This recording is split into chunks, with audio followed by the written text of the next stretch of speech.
गजा की पट्टी के एक वस्ती शहर देर अल बलाह में बाजार का चौराहा कभी तिजारत का एक मसरूफ मरकज हुआ करता था।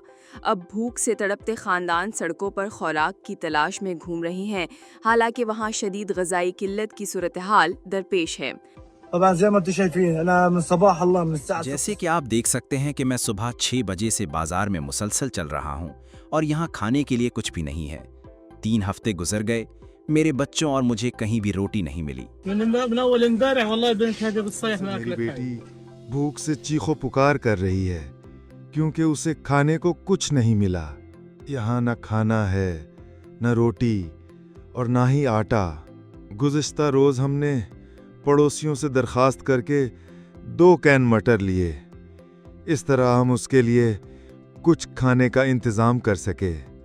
वो सुबह से रोती रही है। खान यूनिस और गजा शहर समेत गजा के दीगर इलाकों में भी यही सूरत हाल है। गजा के मुकामी सेहत हुकाम ने मंगल के रोज़ बताया कि गुज़श्ता 24 घंटों में मज़ीद 15 अफराद भूख से दम तोड़ गए हैं। मरने वालों में 4 बच्चे भी शामिल हैं।